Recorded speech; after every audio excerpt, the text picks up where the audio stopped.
Do you feel like there's always just one more thing that you've got to master in the practice room before you're ready to get out there and strut your stuff in performance? Well, what if I told you that the most important thing you can do for your playing is to get out there and perform now, even if you don't feel quite ready yet? In this video, I'll show you why it's just so important to get out there and perform regularly, and I'll also show you how to develop the attitude to do just that. Typically, when my students start doing this, I notice a huge leap forward in their music, their confidence, and the respect they get from other musicians. Look, I get it. It feels like the whole musical world is out there way ahead of you, and just a little bit more work on this one thing is really going to help your performance. So staying in the practice room seems like the obvious thing to do. But this is a trap. You've got to get out there. Even though it feels like you're not ready, even though it feels like all those other musicians are way ahead of you. You see, getting out there and performing is a vital part of the learning cycle. You're going to go round this loop of practicing, performing, reflecting on how it went, and then taking that new understanding that you've gathered back into what you practice next and how you practice it. And you're going to repeat this again and again and again. Without going around that cycle, your most efficient learning feedback loop breaks down. You're just stuck in practice and you're not really learning those lessons from performance to make things move on faster. This isn't about letting go of practice. Practice, performance, and reflection are three things that all work together to keep you moving forward quickly towards your goals. But if 99% of your time is spent in the practice room, then you're spending all that time on details, not on the big picture. And you need to be getting that feedback from performance to really hone that practice. Because if your goal is live performance, then the best form of feedback for where you are in relation to your goals for playing live is simply playing live. At this point, I get a lot of musicians, especially early on in their learning journey, telling me, "But Mark, I'm just not ready yet."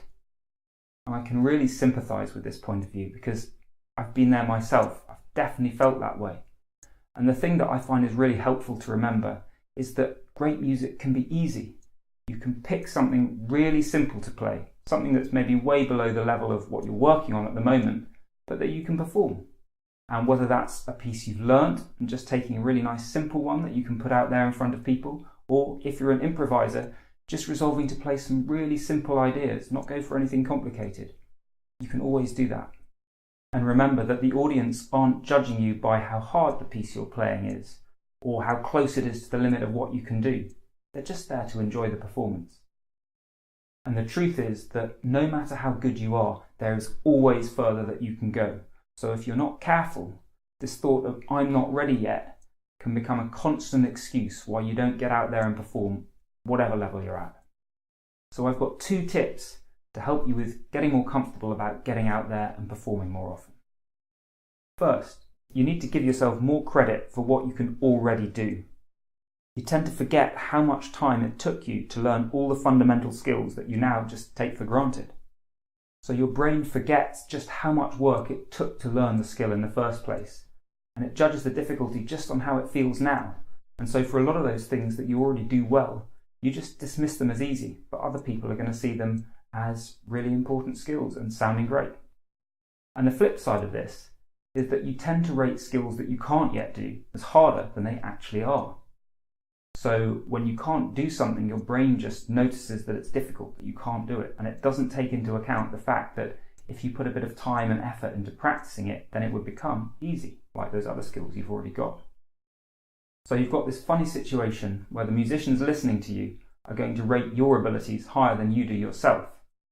And likewise, those musicians who you think are way ahead of you, you can bet that their assessment of their own abilities is lower than how you see them. And the time that really brought this home for me was at a jam session where I was watching some other people play. There's a great player, I think he was a sax player, playing some amazing stuff, and I was wondering, do I go up and talk to him? So much better than me, not sure about it, waiting perhaps for the right time, and then he comes up and starts talking to me. And from the beginning of the conversation, it suddenly became clear that he was thinking exactly the same way. He was talking to me like I was the one who was more advanced. So there we were, both of us good players, but each one thinking, oh, the other one's better than me. It's crazy how this happens, but it really does. And the second thing you can do that's really going to help is to treat performances not as an end in themselves, but as a path to playing better in the future. It's going to take you much less preparation time to get to, say, 90% ready for a performance than 100% ready. The closer you get to absolutely perfect, the more work it takes to make tiny, tiny improvements in where you are. So when you get out there when you're a little bit less ready, that puts you in that feedback loop going around faster and faster, allowing you to get much more performance experience, and you'll stay much more tightly on the right path for progress. Now the alternative is for you to feel more comfortable now and get out there and play less frequently because you're always getting closer to that 100% readiness. So each individual performance in the short term is going to be a bit better, but in the long term, your learning is going to be much slower and you're going to fall way behind where you could be if you get out and perform more often. One important reminder with this is don't use this as an excuse not to do the preparation. You still want to prepare yourself, you still want to get ready. It's just that you're not looking to get things to absolutely perfect. Don't let perfectionism hold you back. Now I know it can be difficult and uncomfortable to put yourself out there before you feel ready. But by the time that you actually feel that you're ready, you're usually way past the point where it would have been the best time for you to get out and perform. And the more that you do this, the more those uncomfortable things get easier for you to do. Henry Link put it brilliantly. While one person hesitates because he feels inferior, the other is busy making mistakes and becoming superior. Now, I definitely recommend checking out my video on dealing with performance anxiety. If all this makes sense to you, but the thought of actually getting out there and doing it makes you feel really uncomfortable. And please let me know in the comments below, what's the biggest thing that's stopping you from getting out and performing more? And if you want the special practice and performance tips that I only share with subscribers, then head on over to playinthezone.com and sign up for the emails. They're free. I've been Mark Morley-Fletcher. Thanks so much for watching. Please click below to subscribe if you haven't already, and while you're down there, why not click share to pass this on to other musicians? Take care, and I'll see you in the next video.